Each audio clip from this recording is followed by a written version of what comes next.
I am Alana from Chicken House Press, and this is Writer's Chat.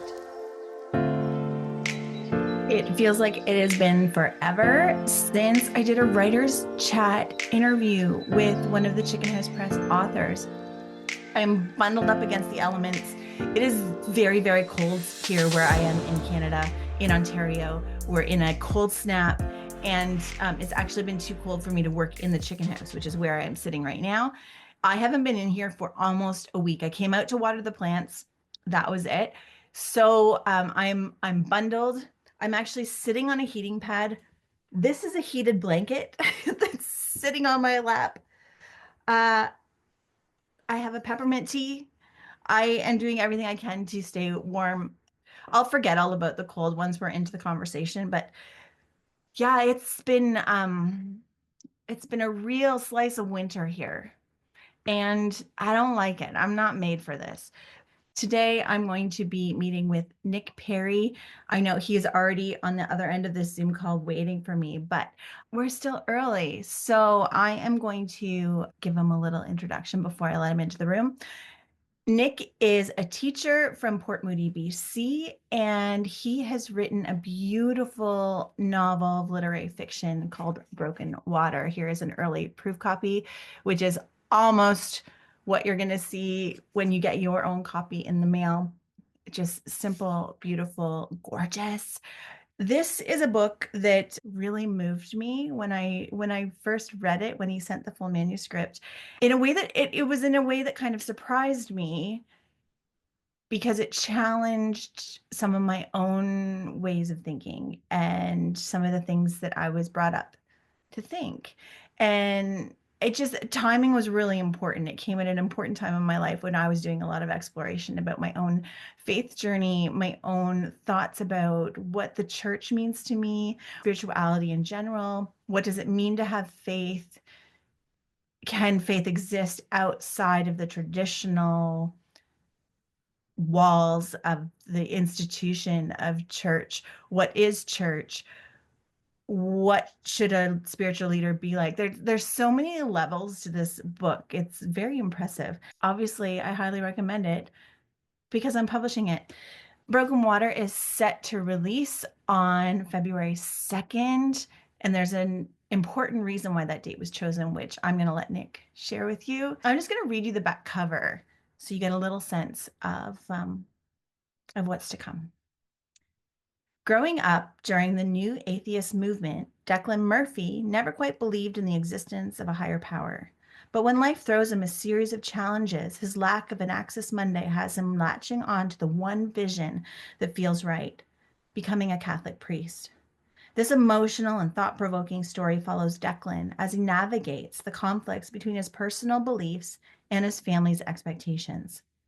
Will he be able to reconcile this contradiction? And at what cost? As Declan delves deeper into his journey, he will discover truths that will test his faith and relationships.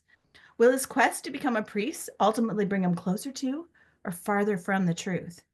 And what of the biggest question of all? Why would an atheist ever want to become a priest? And that is the grabby line that made me go, yes, I want to read this book in full. And I hope it does the same for you. I'm going to share Nick's bio. Nick Perry is a classic combination of school teacher and writer from Port Moody, BC. His work has appeared in publications from Canada to Iceland, and the first excerpt of this novel was published in Blank Spaces magazine. He lives his life as if he's already on television. Just want to find the acquisition post and just read you a little bit because it captures some of my early feelings about this book. Pulling away from the dark headlines that undermine the intended message of the church as an institution, Perry breathes life into the honest search for answers as his main character chases the big questions of faith, purpose, and the existence of a higher power, intertwining the tension between religious tradition and personal exploration. Broken Water is the fascinating story of an atheist who tries to become a priest. Perry's prose is gracefully intellectual, presenting ideas that will settle deeply within the reader, encouraging careful reflection and inevitably a reevaluation over one's own understanding of the universe and its mysteries. With confidence, poetry, and heart, Perry explores huge philosophical, sociological, and theological questions without fear or pretension. He welcomes the reader into a narrative that feels incredibly honest, with poignant themes and a thoughtful avoidance of agenda. This story will meet readers exactly where they are in their own journey of discovery. And I just want to kind of underline that thoughtful avoidance of agenda, because this book really feels like it's inviting you into an exploration of your own feelings. It's not telling you what to feel. It's leaving kind of an ambiguous, open-ended question that when I finished reading it for the first time, I just needed to sit in stillness and just ruminate on it. And that doesn't happen very often. Over the weekend, I read a manuscript that I'd made a full request on, and it is so beautiful, and I am desperate to have it. I also don't know how to sell it. So that's a strange tension, because it's such a interesting, it would have such an interesting place in the market. And I don't know what that is yet, but it was so gracefully intellectual and so moving and deep and philosophical and heavy, but also just embracing big questions. Like, this is the work I want to be doing. Like, I love doing like the light and funny books, but oh my goodness, this one just got me. I had to go grocery shopping after I finished reading it, and when I got in the car, I had to turn off the radio and just be in silence as I sat in this story, which I hope you understand is really high praise for this author. And like, I teared up on the drive. Like, I'm just so, I think this book will change the world, or change the world for a handful of people. And that's enough for me. I remember I had to turn off the radio and just be in the stillness, just the road noise, just me in the car, the road, the sky, and just think about what I had read. And I mean, I knew beyond a shadow of a doubt that I wanted this book, that I wanted to be part of it coming into the world. I really hope that the heart that I've poured into it, and I know the heart that Nick has poured into it, is worthy of your appreciation and your love as you discover it, as you read it, as you journey along with the character of Declan Murphy as he discovers who he is, or works to discover who he is. I'm so happy that you are giving your time right now to learn a little bit more about a new Canadian author, a strong, exciting new voice to be released out onto the literary landscape of Canada. Let's get into it. Let's let Nick in. Hello, hello. Hey. And you got all dressed up. Is this how you dress for school? This is how I dress for school. Yeah, this is my regular way of being a professional person. I Okay. started doing this in the pandemic to make me feel like the school I was going to was as legitimate because it was all on this sort of screen. Yeah. And I've never stopped. That's great. There's like a showrunner for the showrunner of The Office, Paul, I think his name is Paul Feig. He's known for wearing suits all the time. Yeah, But yeah, that's a really fun character trait. I like that. it's great. And especially when I was TOCing, it helped make me a little bit memorable and it helped me take control of a class earlier in a day. Sure. Yeah, you mean business. I do. No, Yeah. I give a shit in the simplest terms. Yeah. I want that to be shown. That's great. I love that. I feel like I should go change so that if you want to introduce yourself a little bit, you can start by doing that. My name is Nick. I've been a teacher, been working in schools for the past about 5 or 6 years now. And in that time, I've worked in everything from kindergarten through grade 12. I've done a lot of student services work. And this year, as you may be able to tell from my ensemble, I'm a librarian. over at an elementary school working with students from kindergarten through grade 5, and it's been a hell of a lot of fun. Outside of that, I'm also a novelist about to be published for the very first time through Chicken House Press, a very small Canadian indie out of Durham, Ontario. We are excited to see that. In fact, I have a proof copy of the book right here. We've made some changes to the cover, but this is what it's going to look like not only on your shelves in stores, but on your bookshelves at home. I've also had a bunch of short pieces published, and I've had some nonfictions as well, and I am still writing all of that and have more novels and things in the way. But outside of those forms of work, I've done a lot of things before this. Before I got into education, my previous attempt at a career was with the RCMP. And before that, I worked in breweries, restaurants, the service industry, that sort of thing. Before that, I worked in private security. Before that, I was a mover. Before that, I was a general laborer. Before that, I was a martial arts instructor. Before that, I worked in a bakery. And before that, I was the first Booster Juice Dancing Inflatable Cup mascot here in Port Moody. A Booster Juice that's now actually across the street from my home, and I see every time I leave the house. That's amazing. How did that job set you up for what you're doing now?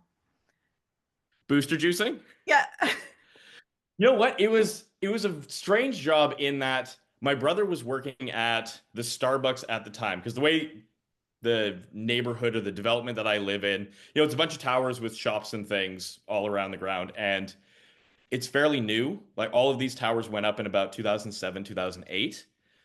Brother was working in the Starbucks, and a lot of his friends in high school, because he's 2 years older than I am, were working over at the Booster Juice that had just opened up. And to drum up business, they had this enormous cup costume that a lot of the staff members were complaining about having to go out and work in. Well, he's like, hey, I've got a kid brother at home that isn't doing much of anything right now. Let's see if he wants to jump in to do these hours. So, I mean, it taught me to say yes to things, which, as especially a TOC or working in with kindergartens and primaries and all of that, yeah, sure. Whatever the suggestion is, you take it on and you go with it. But also with the Booster Juice job, it was ways of how can I entertain myself while I'm doing this thing? And the way in which I used to do that inside of the costume was we were allowed to wear music because nobody can see me when I'm inside of it. And I would listen to on repeat Don McLean's American Pie because it was the longest song on my iPod. And I know that if I listened to that like 5 or 6 times, that was like half of my 2 or 3 hour shift done. And then I could start listening to other things because I would have less time then. But at the time, I was entitled to a free booster juice at the end of every shift, which was worth more than the minimum wage per hour. So it was like getting paid for extra work. That's crazy. Yeah. Well, I mean, Booster Juice has never been cheap. We hope that's because they're only using the freshest, localist, farmiest ingredients in all of their fruit concoctions. But also that minimum wage, was never great. Yeah. Okay, that was a good answer. Thank you. So you're a librarian now. So you're not Yeah. teaching a classroom. Are you're full-time in the library?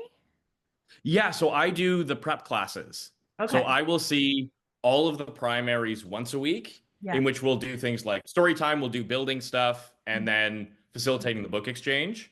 And then I see the intermediates twice a week, in which I do one block of them is their book exchange, and then the other block is something of my own design curriculum related. I Mhm. really get a lot of freedom in the role. So, for instance, with all of the months here, I'm doing them based off of a particular theme of whatever my choice is.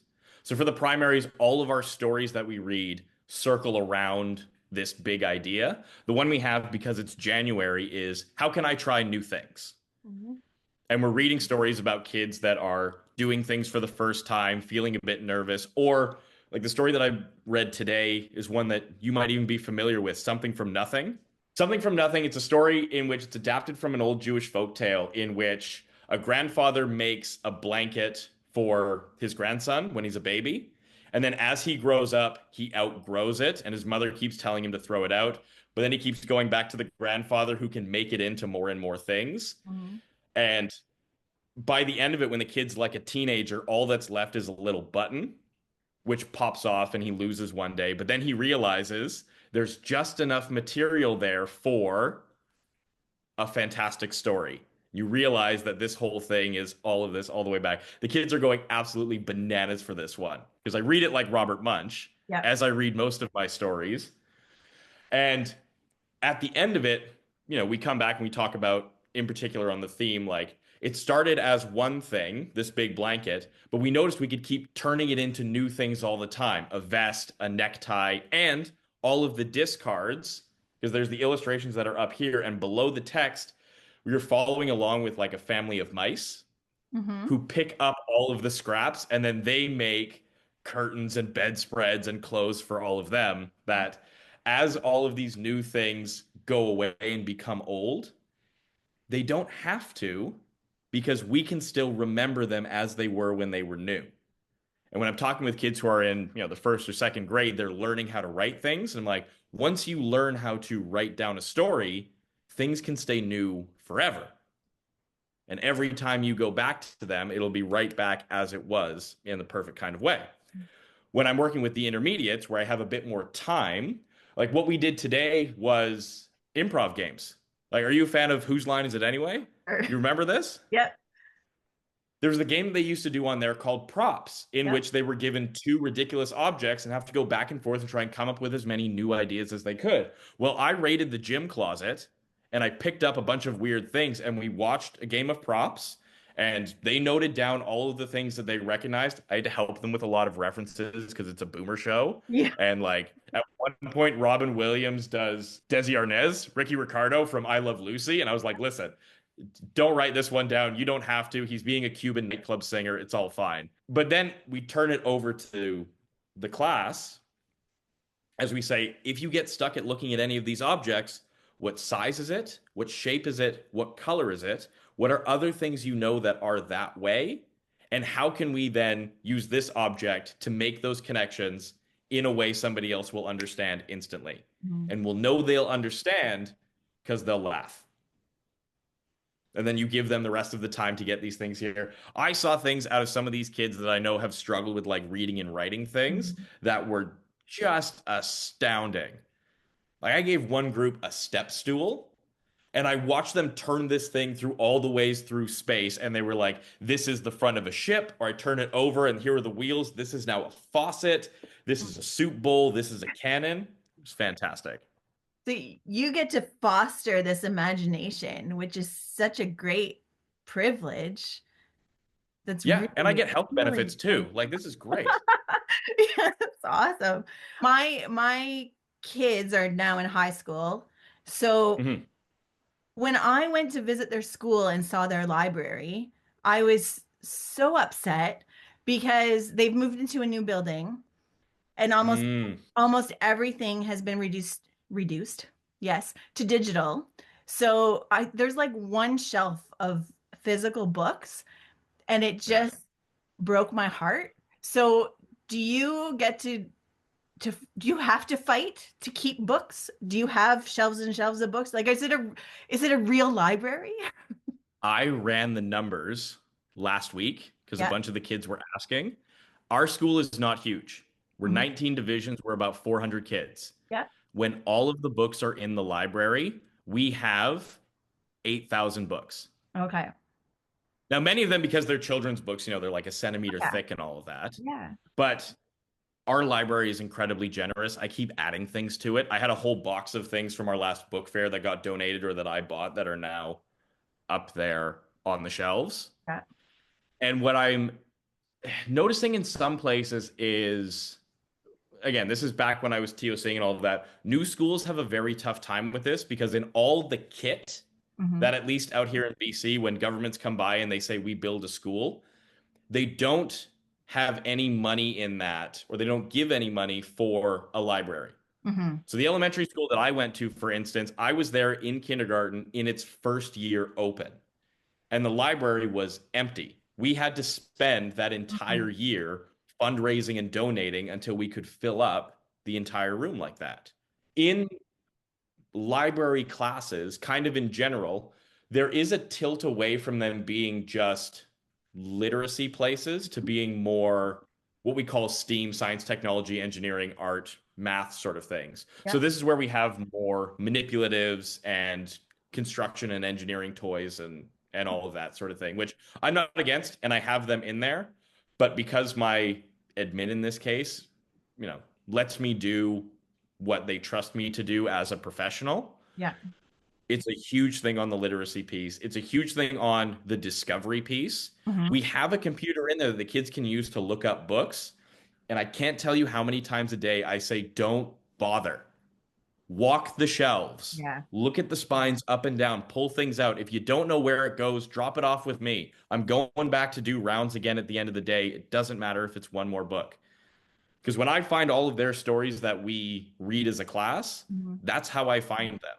Is during my prep time, I sit on a little rolly chair, which puts me at chest height to our low shelves, and I push myself all around the library, finding different things that might be of use.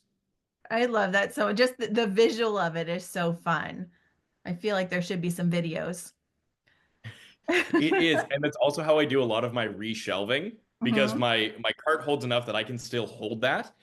And it's so efficient and it's great on the back as well. I don't have to bend over to put any of these things in. And then I just glide. And I have some students in like grade 4 and 5 that'll come and help me do some shelving and recess and all of that. And I'm like, all right, because nobody else is in here, this is when it's okay to use the chair in this way. But Yeah. otherwise, no, because you'll run over somebody's toes, you'll trip, you'll go backwards. Not a great look. It's so special that you get to create this kind of safe, exciting space where books actually have value in a world where they're losing their value, right? So in so many ways. Yeah, and we talk about that in the library. Like the last 2 weeks with the intermediates, I did book tastings with them, in which I went around and I pulled things because now that they're in intermediate, they should be, or we hope that they're at the level that they can read novels without pictures. This Yeah. isn't to knock graphic novels. I read graphic novels all the way into high school, but I also leveled up in a way Yeah. that I was reading things like Alan Moore's Watchmen or the recently redacted Neil Gaiman's Sandman series. Like there is more to graphic novels, but in an elementary school context, we don't have those books on hand.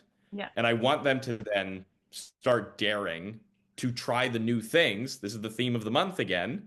So we had a table of here's historical fiction, here's adventure fiction, here's mystery, here's sports books, here's humor. And then next week they all changed out again with the hope that as they went around, they didn't have to commit to the full thing. Just give me 10 minutes of concentration, which at your reading level might only be 3 or 4 pages. So if you don't like it, tough. It's 10 minutes. Yeah. You'll survive.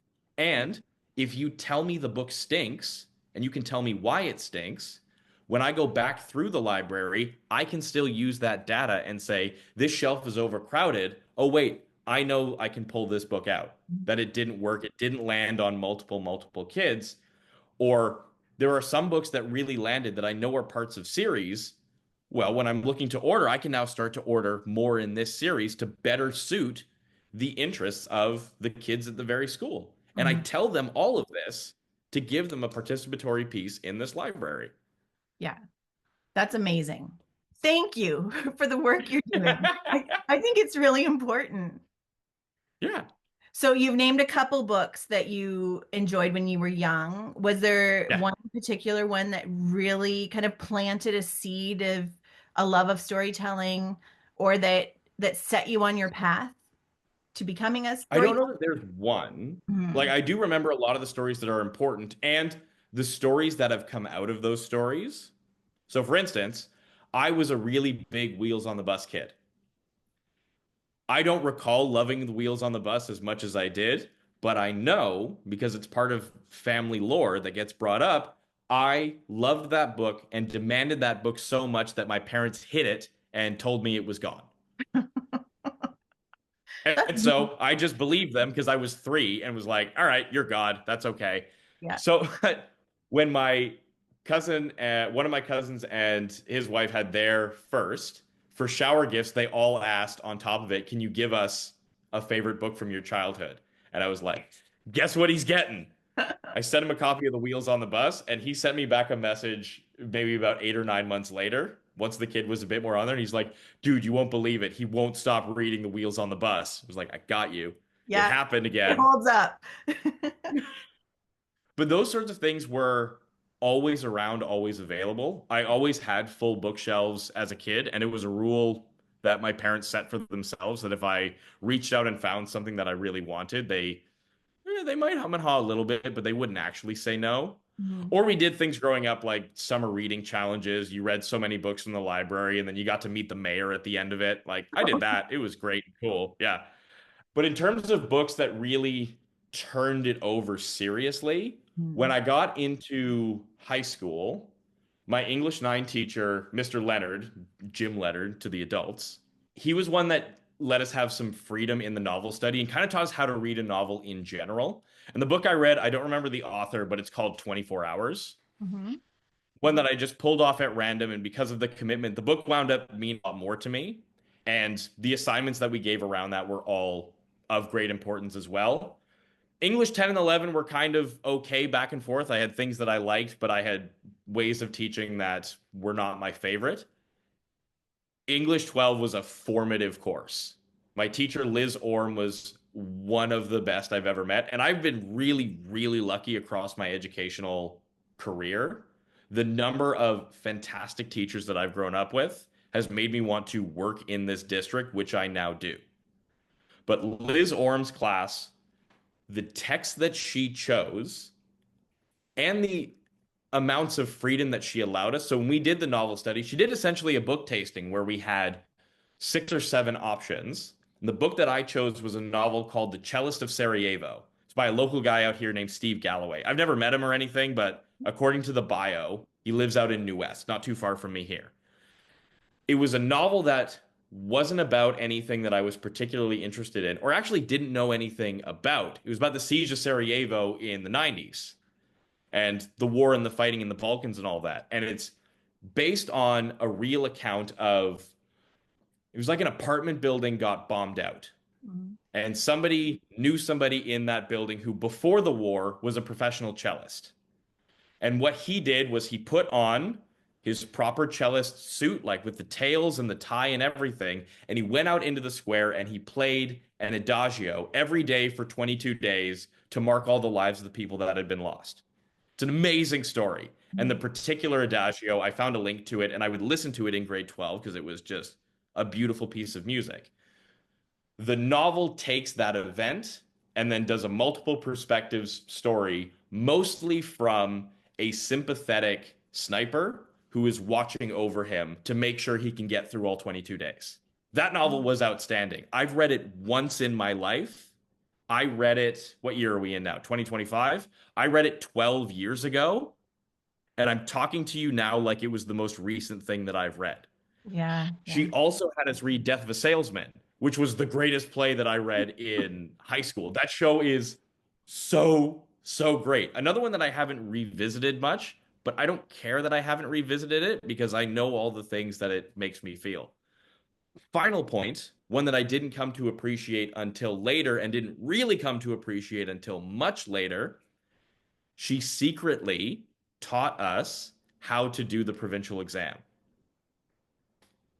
Because this was in a time when, at the end of grade 12, the only mandatory provincial exam was the one for English. This is the one where all the results were going to get sent back to the government. It was going to say who was teaching well and who wasn't. And a lot of kids were really stressed out about this because it was a huge part of the grade as well. I turned and opened the first piece of the test and I saw how it was laid out, and it was identical to how she laid out her assessments. Mm.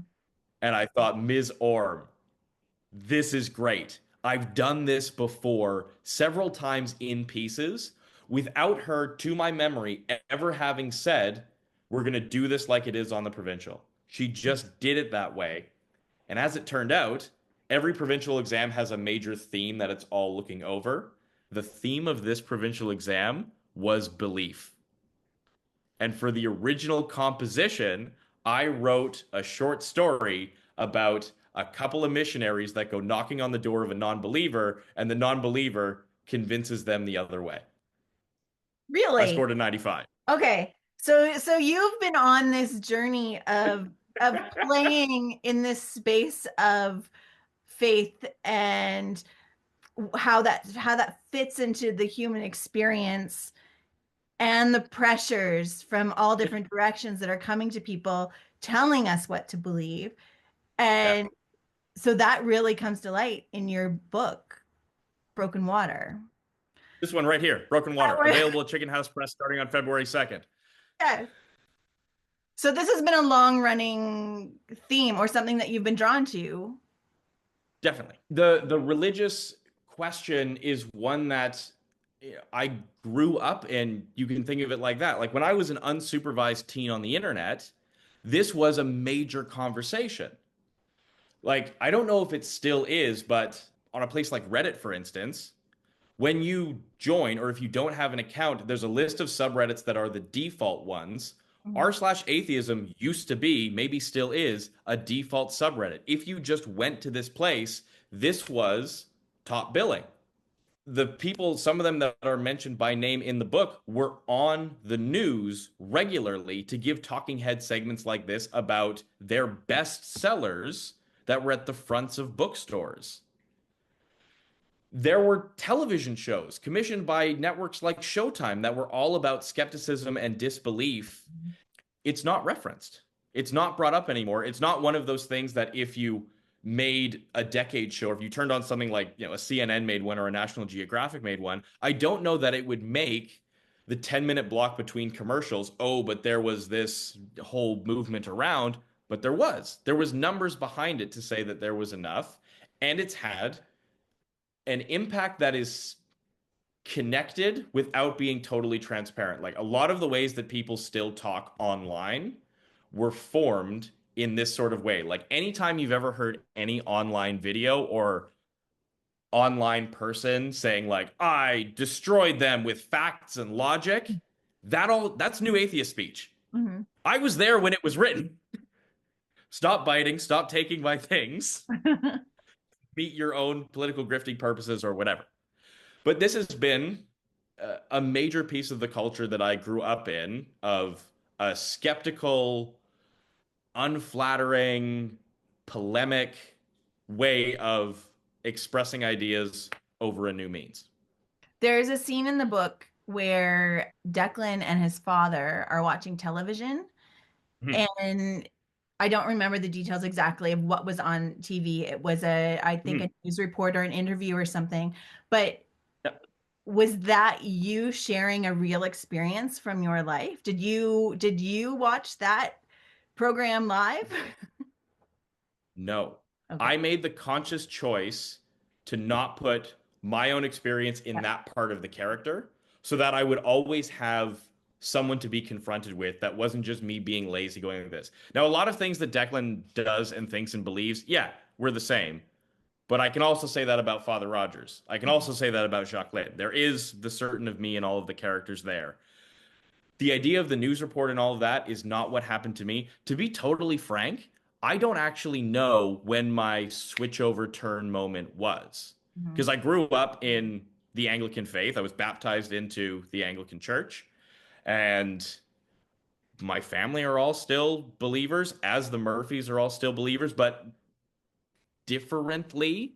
Like there are those bits of life being pulled into art in that sort of way. But the example that I gave in there, and the one that comes out in the story, is him being, like I was, an unsupervised teen on the internet, Mhm. finding all of these highly recommended videos, happened to a friend of mine.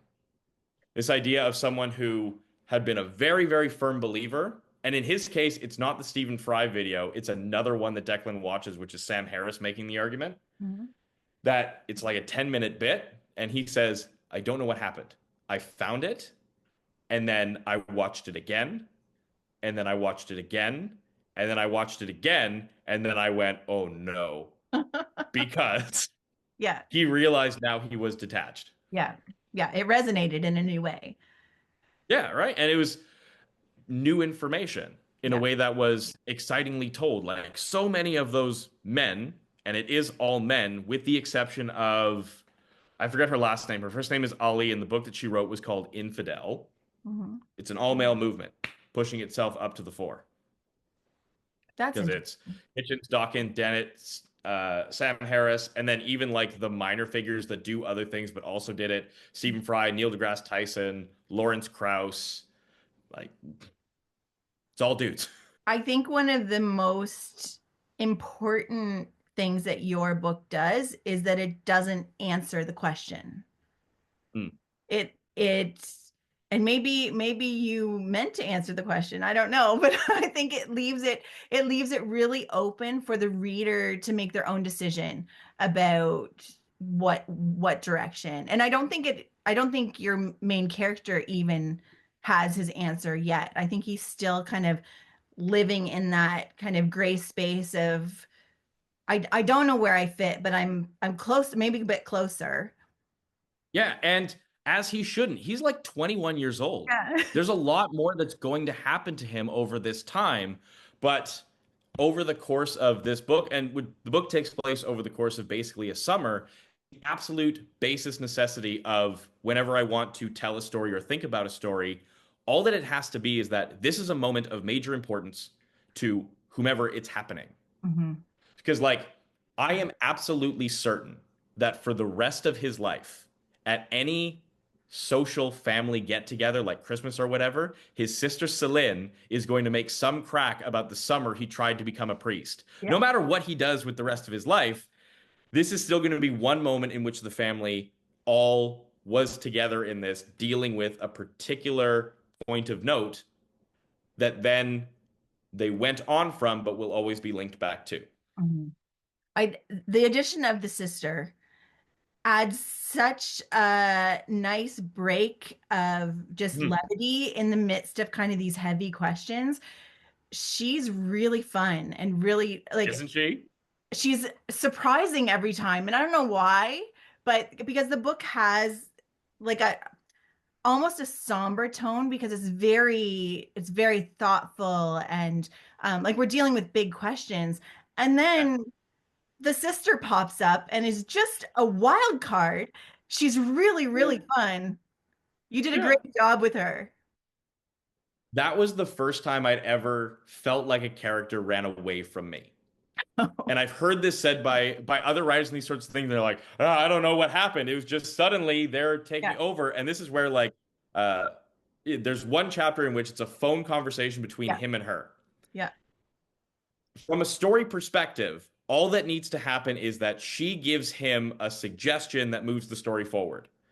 That chapter is like 15 pages long because she just won't get to the goddamn point. And you even added more. Like as we were I going through gave you final, more because final edits, you're like, oh, she has more to say.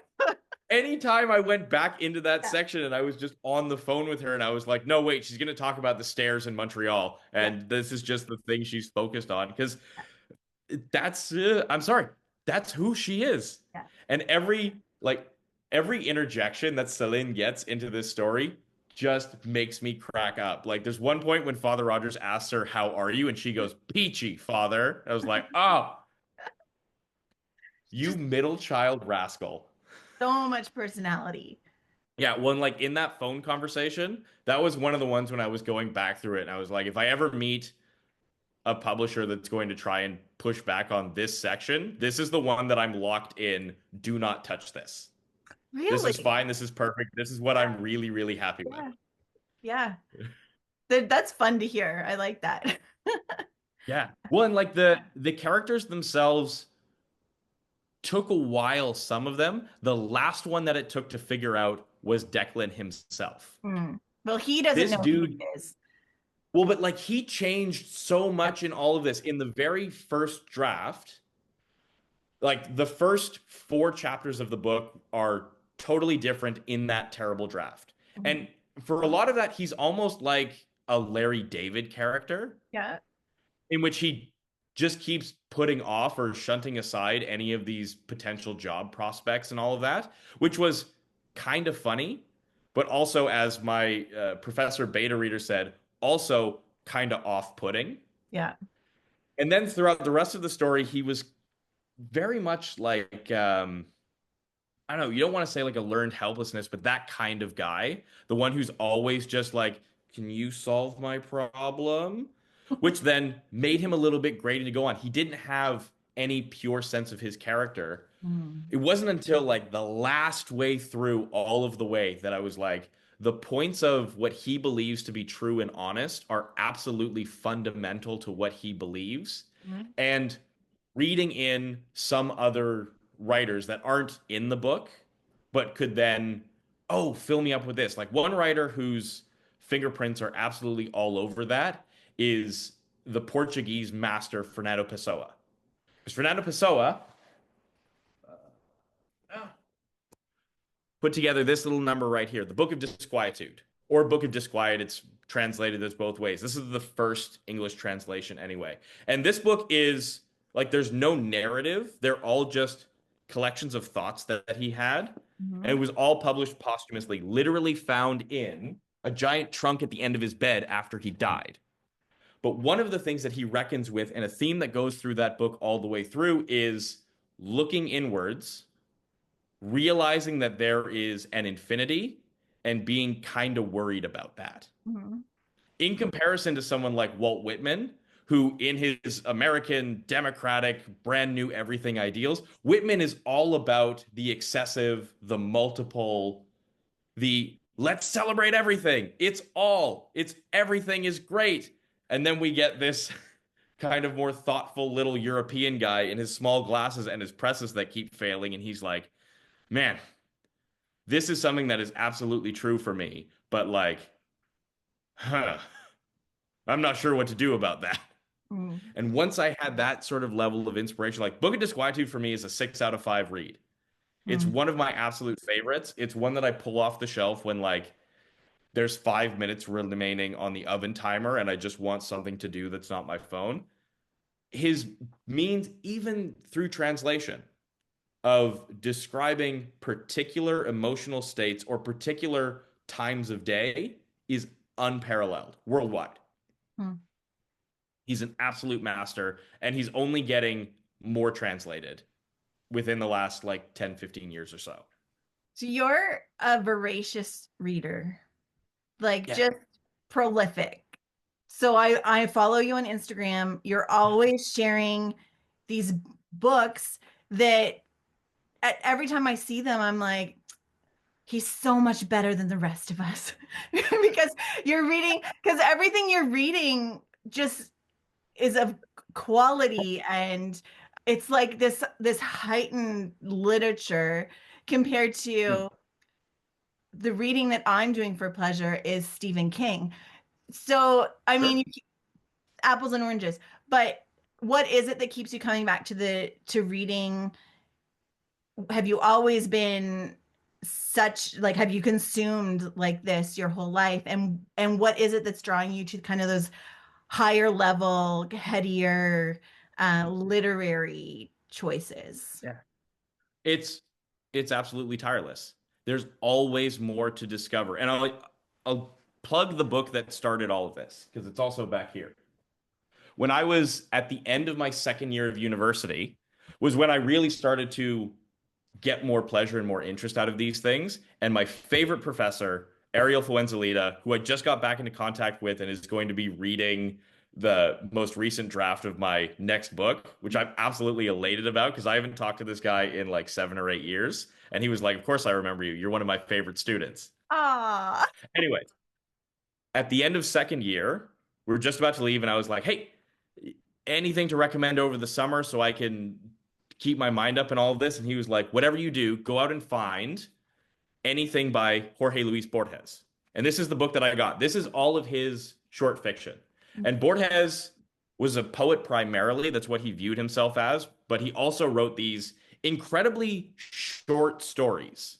His idea was, why in the world would I slave over a 600-page book when I can tell you the idea in 4 pages and just get that out and then do the next thing? His imagination was absolutely limitless. His knowledge and points of reference is incomparable. And when I read that book for the first time with no knowledge of who he was, or even a lot of the things that he was saying, it was an experience that I still have never matched, but I'm always seeking. Because every time I turned the page, I didn't want to, because it meant there were fewer pages to discover again for the first time. And so that was the thing that stuck me into all of this web. Now, it helps that he is uh, incredibly fun to read in the sense that the ideas and the stories that he's into, like you've got legends of female Chinese pirates, you've got stories about a man trying as hard as he can to dream something into reality. You've got endless libraries of detectives who are searching for the story of their own life. They never stop. They never stop being fascinating, sentence to sentence, story to story, and as a whole unit there. And I thought, they're selling this for 25 bucks a pop? Cheaper at a used store? I got to get going. And what it did is that it stuck me onto a never-ending, interconnected web of things that I can always find more and new things about. Mm. I am constantly and consistently interested in what people go through, what they think, what they're willing to put on record and compete against everything else that's out there.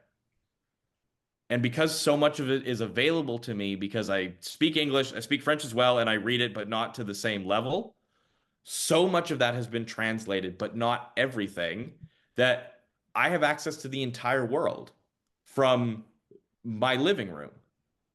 And to the other piece of like, oh my God, he reads so much. I literally don't do anything else. I get home from work. Yeah. I get home from work. I go to the gym. I then read for like an hour or two. If it's not a night when I cook dinner, if it's a night where I'm cooking dinner, it might only be an hour, and then I do that. I eat dinner. My wife and I sit down. We watch Wheel of Fortune and Jeopardy because we're 100. And then after the dishes are done, I read until bed. Okay. This is my life 5 days a week. And then on the weekends, I'll read even more because it's bottomless. Yeah. It's the one hobby that I can keep picking things up with. I love with all of the promotions and things that I get slowly bankrupting the already bankrupt Indigo and building up store credit and going around to used bookstores so that Mhm. I am constantly getting great deals on Mhm. all of my literature. Mhm. I Yeah. wish there were more people who had this love of reading because it is becoming a lost art in many ways. It's like handwriting. Like people just forget to do it, right? Because we have Mhm. our phones, we have Netflix, we have whatever. Like the way that you're clinging to kind of this more simple, beautiful life, like it's a very romantic picture that you're painting. Um, well, it is. And I mean, the Jeopardy thing is very cute. Uh, but I think that you are a rarity. I think that often reading is viewed as an inconvenience in today's world because you have to slow down, you have to be thoughtful, you have to be intentional in order to read a book. And Mhm. I hope that you and I know that you're part of the reason at least this little pocket of children in BC are going to have a little fire lit in them. So maybe that they can help bring it back. They'll be part of that reading revolution that everything swings back, right? It has to happen. But what is so remarkable about this skill and this hobby in particular? Yeah, numbers are going down in a lot of ways, but nobody is saying they want to do it less, Yeah. especially around New Year's time. The number of people that are like, this is the year, this is the one where I finally pick up the books and I do all of that. One of the things that I think might keep them out or be difficult about that is that they lack the training to do so. I can read a lot and I can read a lot of difficult things because I did an arts degree. Mhm. And as part of an arts degree, it was expected that I would have a couple of books read per week so that I could then show up to class and have some sort of defense. The way the classes were run, this was it. And if you didn't have that, then the class was going to be lost on you. Then you're wasting your own money, your own time, and your own life on something that you're paying for and hoping to fast track you to something a little bit better. You know, I cannot commend the staff, both contractual, and a lot of them are contractual and tenured in Carleton University's sociology department. They turned me on to a lot of this kind of stuff, set me the expectations of how this is done, so that when I was free of them, I could still be as good as they expected me to be Mm. and maintained that all the way through. This is one skill just in general, though, that I'm really good at Yeah. of taking a particular set of knowledge from like one class and then that keeps on going. Like it Hmm. was in grade 9 in fitness 9 when I learned how to lift weights. I've never stopped lifting weights since. And it was something even in grade 9 because we had our school was a pilot program for this period called Flex, where it was a 30-minute block that was built into the day in which you could choose where you wanted to go and what work you wanted to do. But you had to go to a classroom, you had to do work. Well, Hmm. my work was always done because I work really quickly, but the weight room was always open. So I would go in and I would get workouts done. And it came to be a point in like January, February, March when we had changed the semester and we weren't in that fitness class anymore. None of the other kids in grade 9 were there. And then we came back to fitness 10 the next year. I was stronger than they were. I knew the movements better. I could be more conditioned than they were because I just didn't stop. And I don't know what's going to happen at some point in my life when I stop reading at this rate because this is unsustainable. This takes on, well, it genuinely is. The fact that I carve out 2 to 3 to 4 to 5 to 6 hours a day to Hmm. just do this, Hmm. I don't know when it's going to stop, but I've always worked with the idea that I know at some point it will. So I got to get as much done as I can now. Fair enough. Yeah, I just think it's great. And I think that there are teachers and professors out there who are very proud of you for Oh, again. latching on. I'm sure because I do think that you're probably a minority in that Yeah. sense. Yeah. Yeah. And I think that's a great thing. You do talk about art in the book. Yes. So there's talk about these books that Declan is looking through, and there are specific paintings that you're talking about. Are these paintings that resonated with you particularly, or this artist, or did you just pull them out for this story? I didn't find out much about Caravaggio until I was writing the story. There's a YouTube channel called Great Art Explained, and he also does a Great Books Explained podcast. He's a professional, or he was a professional, either curator, but he worked in the art world professionally, and now he makes these incomparable short documentaries about artists, about pieces of art, or about art cities. They're Mhm. mostly all European in nature. He's done a couple Japanese pieces, but they're mostly the great European masters. He's British himself, so Mhm. this is the area in which he's trained it on. And he did one on Caravaggio, and I thought this is the background that I think is really going to work for this kid. Yeah. And learning more about Caravaggio's life and the mixture that he had between the absolute highest point of culture, intelligence, meaning of his time, and pairing that with the lowliest levels of actual social life. This is perfect. This is exactly the sort of thing that you would want to discover if you were writing a novel about this very subject. I Mhm. just happen to be doing that, and all the work is in the public domain. So I could look at these pieces and study them, for the first time with this kind of aid. And Mhm. then that's what can go into a book like this. Yeah. But there were others there because there's one paragraph as well in the story that I absolutely love, which is about Declan when he took an art history course about Van Gogh's sunflowers Mhm. and how in his estimation he wrote an essay where he was gushing about like it's the use of yellow and these things that people in first and second year art courses are always talking about, and then the cutting note by the professor saying you've been so wrapped up in all of this you've forgotten to notice that the flowers in the painting are dying. And Sunflowers by Van Gogh is the second most recognized piece of Western art, Mhm. according to some survey that this channel has brought up. It's Mona Lisa, and then it's him right there. Mhm.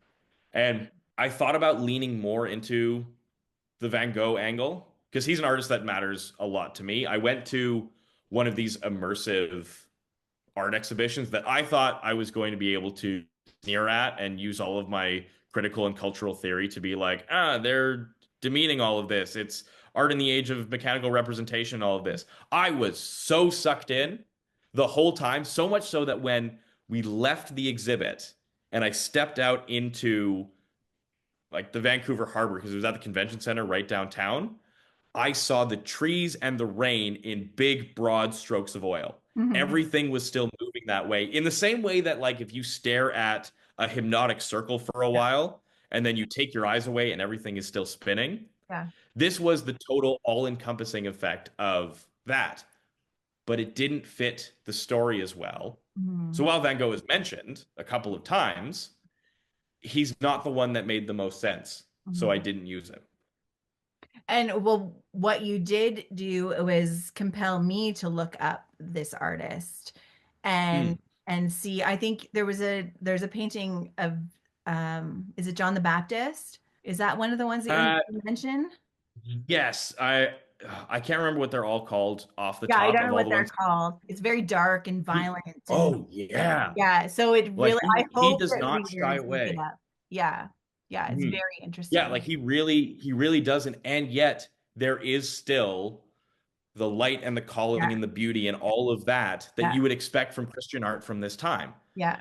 That his ability to blend both of those pieces together in a way that worked is, I mean, it's unparalleled. It's a shame he died so young, and Hmm. it's a shame that he had so many debts and people who didn't like him, because it would have been interesting to see a development of a career over time if this is where some of his earliest ideas were pointing to. Yeah. One of the things that I think is really impactful about the book is the way that you have chosen to represent a leader in the Catholic Church. So Hmm. that's a touchy place to play in. Like there's a lot of That's really a that's a negative, touchy choice of words there, Alana. there's a lot of negative stuff happening. There has been for a while. Absolutely. And you instead have chosen to present a character like Father Rogers, who is Mhm. so pure, so kind, so generous, so Yeah. like just the pure embodiment of what I think a spiritual leader should be. And I Hmm. think in many ways that just alone is maybe going to be shocking and uncomfortable for readers because I think they're going to pick up a book that talks about Catholicism and Hmm. expect something gross.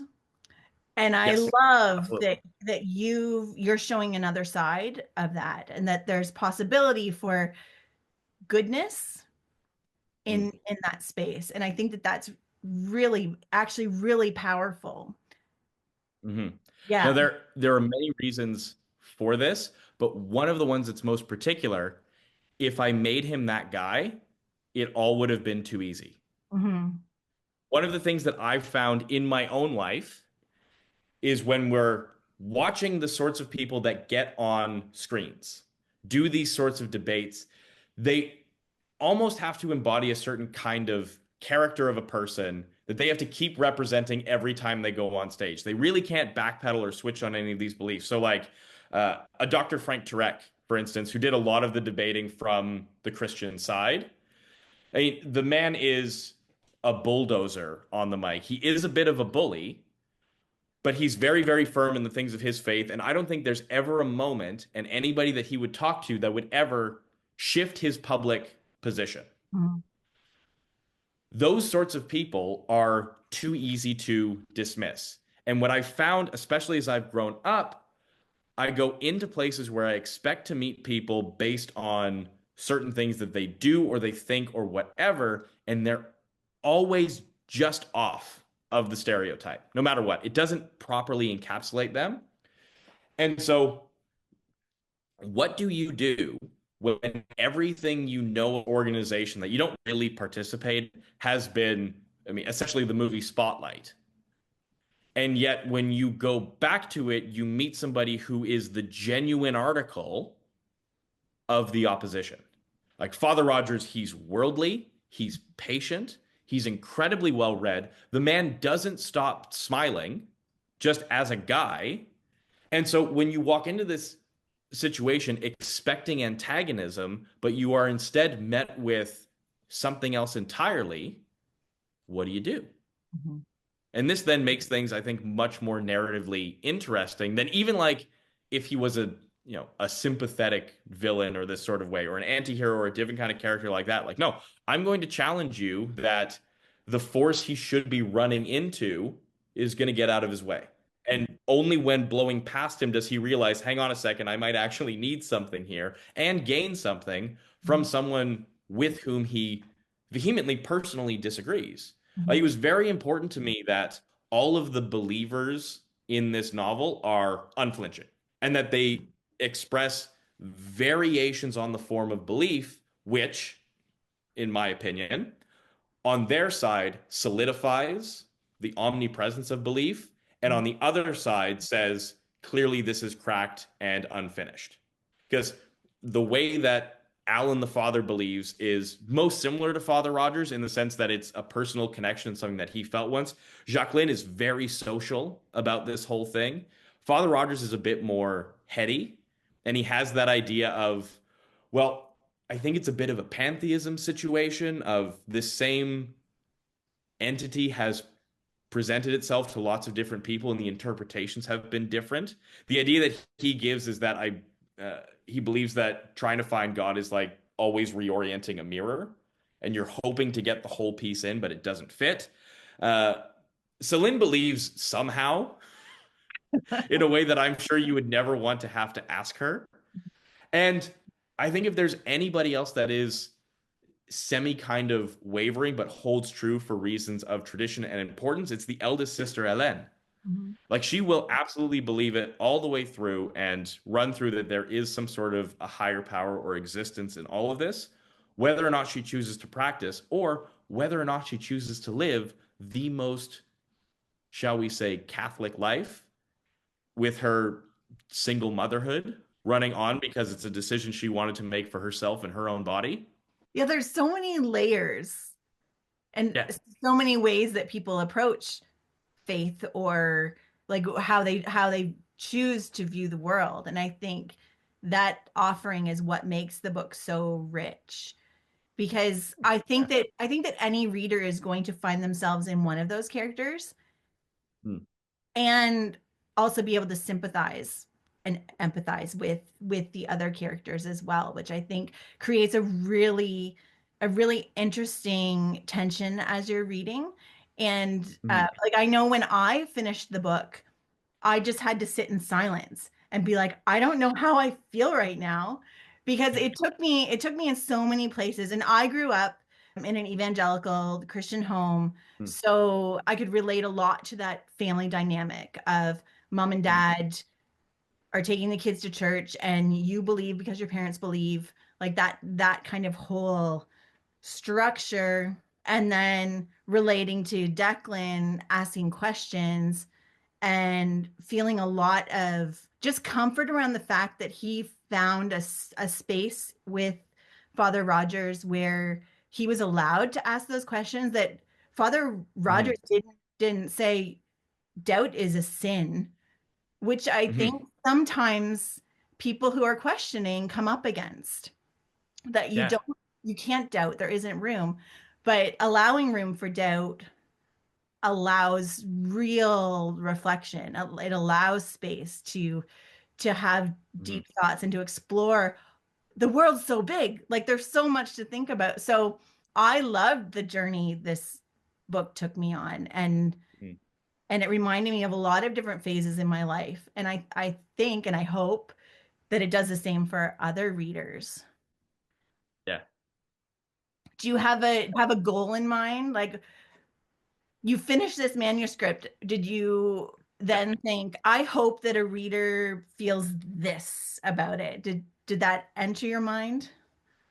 Nothing like that. The only hope that I had in that sort of way is that I know that this is a book that is not going to get picked up by everybody, but I hope anybody who accidentally finds it, stumbles upon it, is given to it, or says, "Hey, I know that guy. Okay, maybe I'll buy his book," has a significant reading experience by the end of it. Because Mhm. I understand, as you've alluded to earlier on in this conversation, that books like these are not the kind that get read most frequently. And so when someone takes a chance on a book like this, I want it to be something that is meaningful and impactful. Because one of the things that I've had, or a conversation that I've had a couple of times here, is what kind of book it is. And I say it's literary fiction, which to people who dress like me makes total sense. But for lots of others, like, what do you mean literary fiction? Isn't fiction literature? Like, what are you talking about here? And I don't like to make the one-to-one comparison of movies to books and all of that because it's too easy and not enough. It's kind of like the poetry music Mhm. or music lyrics comparison sort of thing. But in the same way that there are clearly Oscar movies, because Saving Private Ryan, Spotlight, which we've mentioned, uh, Who's Afraid of Virginia Woolf, and Everything Everywhere All at Once are in no way the same movie, the same kind of movie. But if I put any of those on, you would realize a little bit oh, like this is an Oscar movie. This is a movie that is trying to do something to garner awards or break free from, or really have some sort of a conversation with genre, style, history of film, and all of that. The thing about movies, though, is that they get to do it with a lot wider subject matter. Yeah, there are movies like The Fablemans, which are about making movies. The unfortunate thing about a lot of literary fiction is that it's about writing books, Yeah. which it can be interesting, cannot be. One of the rules that I set for Declan very early on, no matter what he did at the end of the book, he was not allowed to become an artist in any kind of way, Oh, good. because that also would have been too easy. If at the end of it, because let's not forget, the book starts with him trying to find a job Yeah. and being frustrated over writing a LinkedIn profile. And if at the end of it he realized, like, oh, but you know what?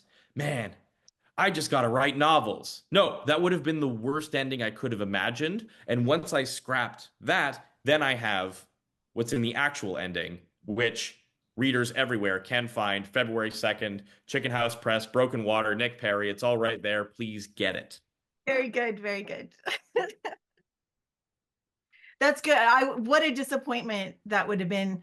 Like, I Yeah. feel like when I read it the first time, I I was worried that you were going to solve his problem at the end. Mhm.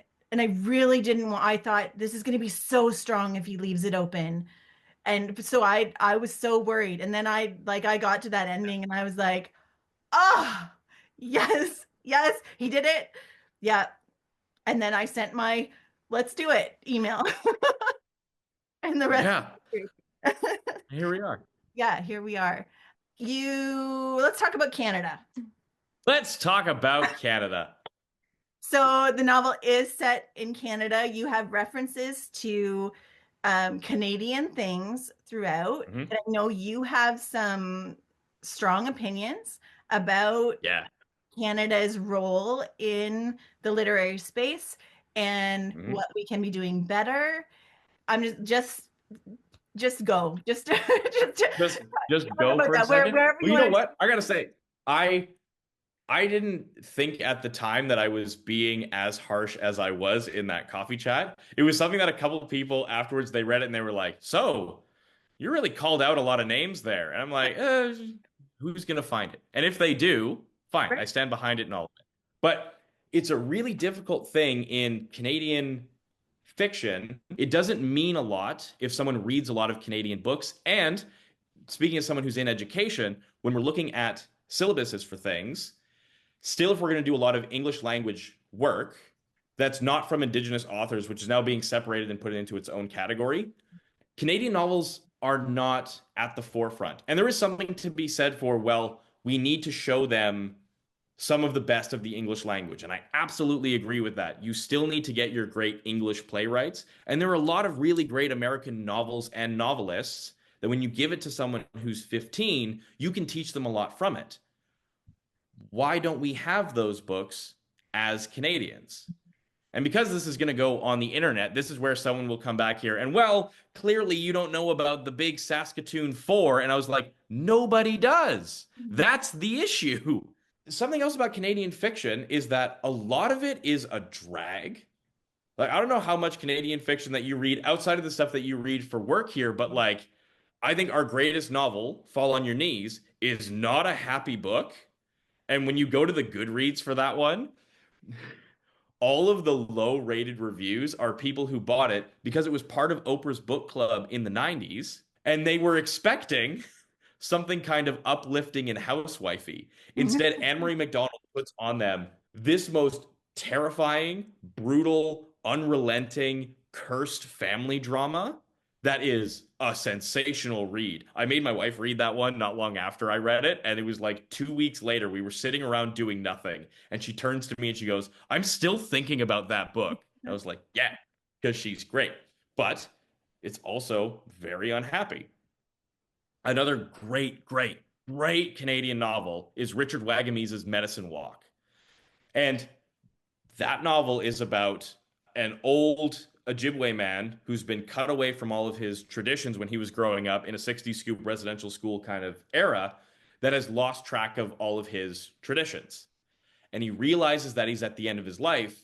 And there's a young boy that he knows who, in his time, has grown up with more of that. And he's asking him to do essentially the last rites for the Ojibwe people and take him on the way. That book is one that when I was reading it, I thought, I didn't realize books like this were written by Canadians. It's Wagamese's descriptions of just landscapes, of water being like silver snakes as it's going around. I'm like, this is the nation. Our books, particularly in a lot of our serious ones, should take the landscape into massive, massive focus. Our nation is beautiful topographically, even in places like Saskatchewan that I lived for 3 months. Yeah, Saskatchewan sucks, but there are few places that are like it. And in that sense, you can feel something that you've never felt anywhere. Because when I was there and I was, living in Depot and all of that, it is as flat as everybody says. And when you fly in, you can see all of the squares from the top of all of the farmland.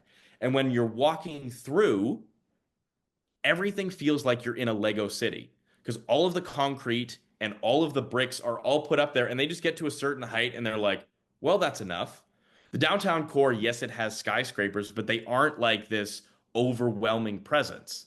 The license plate of Saskatchewan says that it's the land of living skies, and there is this irrefutable overhanging sky at all times, no matter where you are, because you can always see it. Also, in Regina specifically, the wind blows north south and it blows awfully. And they built Depot in such a way that all of the main streets go north south. So whenever you're standing out there, you're feeling the worst cold you've ever felt in your entire life. But these are things that maybe there is this Saskatoon 4 that exists in this place that have put these things down, but it hasn't been picked up by the larger Canadian media, publishing media, and all of this. If we were to go into an Indigo Chapters Coles right now and look at the books in the front table, yeah, they have a little Canadian section, but the stickers that are on Heather's picks are again and again American, American, American, American. If you go to, in particular, the nonfiction sections of any of those big box bookstores, and you want to read books about other places, they are written by American, American, American, sometimes an Oxford professor, American, American. We are so similar and so close that it's so easy for any of these things to happen. There was a speech that Lester Pearson gave to the House of Commons. The clip of this is in a Stuart McLean interview on George Stroumboulopoulos, in which he's talking about standing up for Canada. And the Lester Pearson, Diefenbaker era of this country is politically one of my absolute favorites. We had two very headstrong leaders in different ways that in some ways set up a lot of things about the Canadian identity. Whether or not those things are true Doesn't matter. What matters is that there's a structure of belief that a citizenry can have. And what Lester Pearson says when he's up there is that we have a duty as Canadians to constantly keep back the forces of this overwhelming American influence and stand up for Canada. And if we don't, it'll be because either we allow it to happen or at worst, we wanted it to happen. I think it's really important that in a country like this, we have investments. Yes, we have national endowments for the arts and all of that. And some of those books do get written and put out there. Like the last one that I read was Butter Honey Pig Bread, which was on Canada Reads 2 or 3 years ago. But that book, the Canadianness in it feels really shoehorned. There's a section in which one of the characters goes to Nova Scotia, and it's this weird kind of break in the narrative. And I was like, was this funded by, and I go to the end, acknowledgments, thank you, Nova Scotia Arts Commission, for whatever it is. I'm not saying they made her put that in the book, but I'm saying that this is the level of influence and cross-going. Only when something has been given to the author that they then think of putting it back. And we have so many great creatives that leave off due south because there's just more money, there's more opportunity, and it's a larger paying market. But when there are Irish writers who can make their living and be significant to a country whose population has literally never rebounded from the potato famine, 1849, I believe it was, the population, there were more people in Ireland then than there are right now. And they didn't have a lot of immigration back then. Like, people make their living in that. And there is a country, for instance, that has an example of national ministers, cultures, museums, where people just read all the time. Now, Canada has a lot more difficulties that way in that we are a much larger country. We're much more physically spread out. And unfortunately, we kind of hate our center because all paths in success lead to Toronto. And the unfortunate fact is, a lot of us, especially out here on the West Coast, don't really like that fact and don't like that that city is the convergence of it all. Now, Quebec has no problem with this because they can just do things in French. And Montreal is a much cooler city anyway. But like, living in a place like Vancouver, not even for just publishing, but like for business, there's very few businesses that have their head offices in this city. Makes more sense for them to be in Toronto or to be somewhere else down south. That a belief in the nation, if we can say such a thing, would be a really great idea. And a willingness to continue engaging with these sorts of pieces of fiction, demanding that our artists remain here to put their things out. Yeah, it can get put out into a secondary market in America and, go make your money and go be Rush that way. But it would be cool if we had a lot more Tragically Hips as well. Sure. There's the pull quote. Yeah.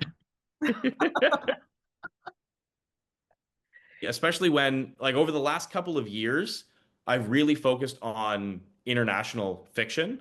Yeah. And this is where that idea of, that I shared in the interview, that people only write about their own countries. Like, if we even want to go back to the new atheist stuff, the one to me who stands out the most from that main group is Richard Dawkins, who is so trying to stay on point to just be like, I'd like to write about evolutionary biology, please. And the rest of them are into this much larger force of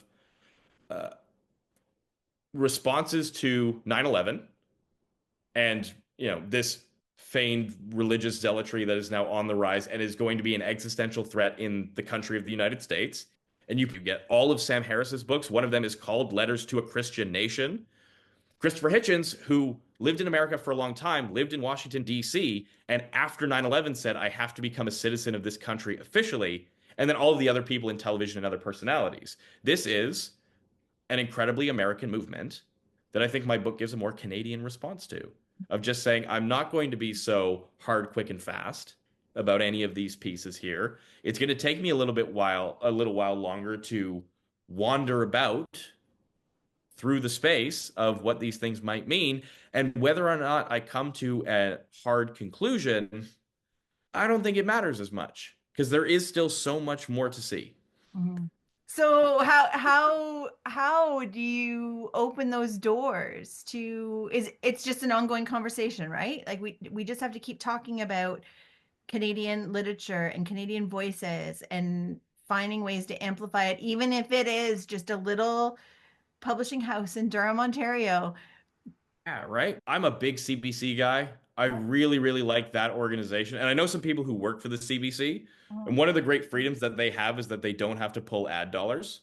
Yeah. And I got this idea from a buddy of mine who, or he's more a friend of my brother's, that has worked there since graduating university. And he's like, one of the things that we're trying to push, and especially a lot of our small markets, is maybe we don't have to be the first on the scene.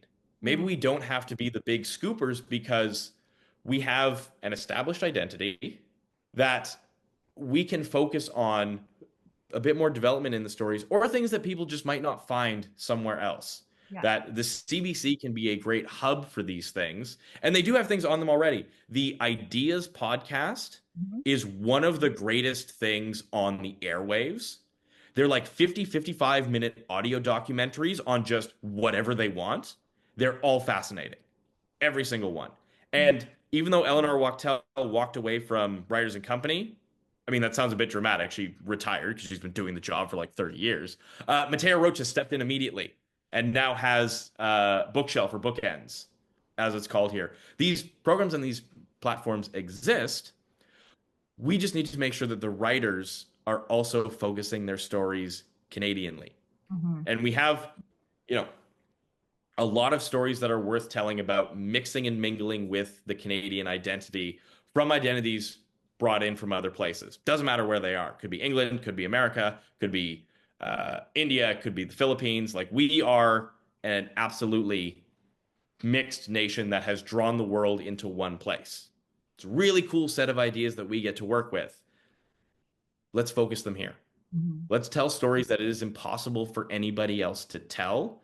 And when someone picks up a Canadian novel, they kind of get that immediately. In the same way that if you pick up a novel that's set in New York City, Mhm. you know some things that are going to be true probably before you open it up. I don't know what that feels like in, say, even a Toronto context. I don't know what that feels like in a Vancouver context. I kind of know what that feels like in a Montreal context, but that we have so much as yet undiscovered country. Mhm. It's open. Mhm. I have a couple quotes that I've pulled from your Okay. book that I would love for you to unpack if you feel like you have anything to say about them. Okay. So one is identity is not a rock hard casing, but the continuous comfort of the anxious. Yes. That is me sort of riffing on the famous Karl Marx quotation of religion being the heart of the heartless world, spirit, spiritless situation, and all of that. But a rock hard identity, something that you constantly tell yourself is what you believe in, this is what I am, is in that context and in something that I do still kind of believe is a fiction. And it's something that you might put on yourself to then feel better about things because at least I got this. Hmm. At least I am this thing. I belong to this thing. I've got it. Rather than having to face with something like this constant rediscovery, this constant of any new thing that comes in that alters you, which it really does, which would then alter the state of your own identity. Now, because of a lot of writers that I've read, Borges is one of them. Irving Goffman, who I mentioned at the beginning of the book, was like this, who said, like, let's not conceive of the human being as having one clear self, one thing that is firm, that runs through them head to toe the whole time, rather thinking this as a constantly unfurling entity. It's an idea that's really, really taken hold of me. I'm fascinated by it and the multiplicity that then that happens. Like one of the greatest sentences that was uttered by Gabriel Garcia Marquez when he says that every person has three lives: public, private, and secret. Hmm. We're already at three. If you are an identity, you're one. Mhm. Even if we might talk about, oh, my identities all intersect in that, you're hoping they intersect so they come together to form one unit rather than being these different things that mean different things to others. that have to be swapped out and re-leveled in any social interaction and in anything that then comes into you to be learned. Mm. It's a word, yeah, always in constant tension. Hmm. If we put real value on identity, if Yeah. that's a thing we have to wear, that's really uncomfortable. Yeah. Yeah, Yeah. right. Because I mean, you might outgrow it. Yeah.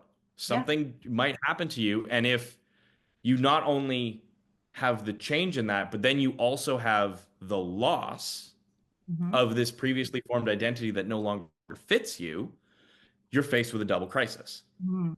Hmm. Another quote that I pulled was, "If there is a single word that unites me to my generation, it is doubt." That's kind of the whole book in one Yep. sentence in many ways. And I think it's such a strong, powerful statement. And maybe we've already covered all that that holds. I'm sure we haven't, but is there anything more that you want to say about that? Well, that's the millennial mindset that we are generation anxious. We Mhm. are ones that look to our parents, as I'm sure everybody else has, but our parents, particularly because we were raised by boomers and Gen Xers in general, in which the things that they keep talking about in their lives is all of this stability and predictability. You went to high school and you graduated and you went to college and you had a house and you had all of these things by all of these milestones. And it happened to them once because their side of the world won a war and had a lot more extra money to then build up the rest of a country and rest of a sort of lifestyle. They were like, well, this is just how it is. Mhm. This is a truth universally found. And, the money started to run out. We're not living in that time that we can look back on and feel so sure about it as we're going through and as we're growing up. And there are some pieces of boomer media that are like this. The Graduate, for instance, is a great example of someone arriving at the brink and being unsure and then solving the thing. And it's that great last shot when it's Dustin Hoffman and his bride just slowly losing the emotion out of their face as the car keeps driving. Like it's fantastic. But when I think of people that I know, people who are similar age to me, the amount of, oh, I don't know what I should be doing next is an ever present conversation. It's just something that comes up all the time. Did it come up with our parents? Possibly, probably, but it never crossed that intergenerational line. So good. So good. I don't know how to express how proud I am of this book and that I get to play a role in getting Absolutely. people to read it. And if it's 5 people or if it's a million people, I mean, we're gonna hope for a million, right? But Let's go. why not? But My I, wife wants to retire early. Let's get that money. Let's go. let's do it for her. And speaking of your wife, she's the one who designed the cover. So we need Yeah. to let's acknowledge her for a second. And I think one of Yeah, the and let's take another second to look at this great cover of Broken Water by Nick Perry, released by Chicken House Press, coming out in February 2nd. Available for pre-order now, by the way. Yes, it is. Yes, it is. In your acknowledgments, you talk about her doing the cover and how her response to you being like, "How did you get it so right?" And her response was something like, "Well, I listened to you." And I just thought that's such a beautiful sentiment. That's so nice. That's exactly what happened. Because Yeah. I was like going back and forth over all of the previous covers, and I was like, I have kind of an idea. I don't know that I have the ability to execute on that. I can show some things like this, but like, man, it's got to be, kind of a hazy color, and then there are all these things of kintsugi of the broken dishes and the heron and all of that. And then she just like, went into Canva and figured something out and turned the screen around in, an hour or two. It was like, this? Yeah. Absolutely. That's magic. Absolutely. Magic. Yeah. I love it. Okay, so the book is coming out February 2nd. Do you want to share why February 2nd is important to you? February 2nd is James Joyce's birthday and the publishing date of Ulysses, which came out in 1922 on February 2nd, his 40th birthday, a deadline he had to set for himself because he wouldn't stop editing the book. Oh, and you know A something book about that already took 7 years to write. And a little bit of behind the scenes. Anytime Alana has sent me a thing to check off on, I have sent back like 10 things of like, let's make this sentence that sentence, and let's move this comma over here. One of the things that happened with this, because Joyce was writing in a time when, like, there's no internet or anything like this. You have to physically send a book away. And his was published by a bookstore, not a real publisher. It was only Shakespeare and Company that was willing to take it on. And their presses were all in like Dijon or somewhere. So the book had to physically travel back and forth. Joyce's handwriting was atrocious. I don't know if you've ever seen it, but we have a lot of his manuscripts that are in, I think, the Rosenbach Museum in Philadelphia. And he just kept amending. And I don't mean like a sentence. He would have written like a full page in the margins that's like, by the way, this has to go here. So the typesetters are all going crazy trying to figure out what all of these maddening things are. But he set that date, February 2nd, 1922. The book has to come out in some form. In late January, he sent another batch of edits over while they're trying to get this book all bound and printed. And the typesetters just tossed them aside and they sent him back a letter that just said, trop tard, too late. And the book came out and it's a masterpiece. It's great. So you were going to share your book birthday with James Joyce. Yeah. That's very exciting. I know it was kind of touch and go whether we were going to make that deadline, but we've done it. Mm-hmm.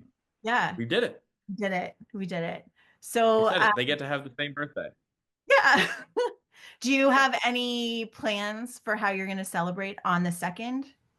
What day of the week is that? I don't even I don't know. even know. Maybe a Sunday. Like if it's a Sunday, that'd be cool. I am now that we know that it's finished and it's printed, like we're going to do some kind of a friends and family bash, and then I haven't figured out when like the first public opening of all of this is, like when I'm going to go into the first of the local bookstores and figure things out, whether they'll order copies from you, they'll get copies from me. Like this is all just business talk and all of that I don't really want to think about right now because I am on the crest of my first published novel, of which I have a proof copy here, which is now irrelevant because we did make some changes to it. But this is now a piece of rarity. One day, this will be in a museum as the first copy. And Yeah. one that has the errors that whatever Perry scholars will one day look back at it and be like, the sentences are a little bit different on page 176. That's what we're shooting for. In your bio, you talk about how you live your life as if you're already on television. Don't I? What does that mean? It means I am camera ready at all times. I have interview answers prepared. And I love the way that people who are on television often can do this. Yeah.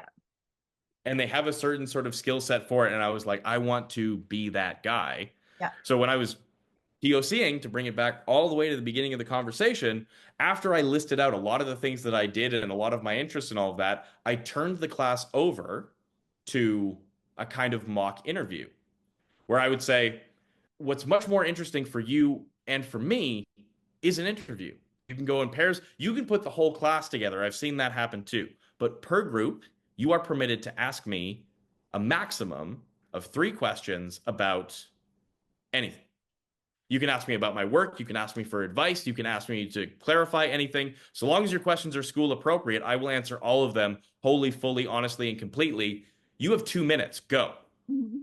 And then they would go all around. Now, this was based on an exercise that I saw another teacher do when they were subbing and there was no lesson plan. But this guy had been teaching for like 30, 40 years, and it was high school French where I was volunteering. And what he did was he set the class up and he did like a hangman to spell out his last name because it was French and it's a bunch of silent letters. But this was a French either 10 or 11 class. They should have had some comprehension by then. And then he said, all right, your first challenge of the day, you're sitting in these sort of table groups here. You're going to try and stump me. You can ask me a maximum of 3 questions about anything related to the French culture, French language, French history, no matter what. And I bet you I know it all. And he set them out for however long the time was. And he came back, and this was most of his lesson for the day. The kids asked him stuff about like, dude, why are the adjectives backwards? Or where are these agreements? Or this little hat on letters that we don't pronounce? And he knew it all. This guy had been teaching, and he was French Canadian himself. So this was all knowledge that was extremely important to him. And I was like, all right, I don't have that much in a specific subject yet, but I do know me. And I do know that I have some skills about being able to present myself and being able to speak fluidly at length. I can then use this as a sort of barometer as to how the day is going to go. And it didn't fail. The classes that were interested in this exercise, very interested, were the best classes. They listened to me, they respected what I had to say, and they did the things that I needed to. And the classes that were like, what's your favorite color? I was like, all right, ready your defenses. These ones, they're not as interested that somebody else is here. Mhm. And so, living my life as if I'm already on television, I walk into a room like that as if they should kind of already know who I am. And if not, within a very short bit of time, they're going to. And then from there, we hope that this sense of attention, respect, or whatever else it is, keeps them engaged in the day and keeps them saying, like, man, I hope he comes back. Because when you finish an episode of a really good television show, you want to go to the next episode. Right. Great. That was a great answer. That was way more than I Thank you. expected. This has been great. Like, this has been an hour and a half of conversation. So Okay, that's more than I expected to take from you. So thank you for being so let's generous. go. Thank you. I speak in paragraphs. Yeah, that's great. Do you want to share where people can find you online if they want to connect with you? Yes. So if you are looking to find me on the internet, there's a personal Facebook page that you probably won't get accepted if you ask me to be your friend. But Instagram at Nick Perry Novelist. It's at the back of the book as well. Once you get all the way to the end, because you've read all of the pages, you'll find it right there at the bottom. Follow me on there. As Alana has already mentioned, whenever I finish reading a book, I make a story and like a quick 2-sentence review. So there will be new book ideas coming at you whenever I finish reading books, which is usually about 1 or 2 a week. And then whenever I do something like buy books, because I can't seem to stop myself, although the last haul was excessive. The last haul was like 24, and I'm slowly working my way through that. You're just going to get some great bookish content. And the more people that come in to engage and do with this, the more that I can then put out as I see what tracks and what I'm willing to do here. Mhm. Awesome. Okay. Thank you so much for all your Thank time, you. for really Yeah, thoughtful this has answers. been such a fantastic way to spend an afternoon and an evening. Oh, good. I'm so glad. Thank you. I'm in, I'm on, I'm ready. Okay, good. Have a great rest of your night. Great. You too. Thanks. Thank you Thanks so much for a again. good chat. Okay, bye. Cheers. Pop over to chickenhousepress.ca, slide into the bookstore there, and you can grab your own copy of Broken Water. I will send it out to you right away, and you too can enjoy this really incredible story and have your own journey of discovery and deep thought. And who knows where this is going to take you. Both myself and Nick would welcome your thoughts and feedback. We would love to see how this book moved you. Never hesitate to reach out. You can find me at chickenhousepress@gmail.com, and I'd be happy to connect you with Nick there too. Or as he said, go find him on Instagram at Nick Perry Novelist. As always, thank you so much for giving your time to listen and learn and engage, and hopefully go on to support this Canadian author on his journey. All right, till next time, we'll talk soon.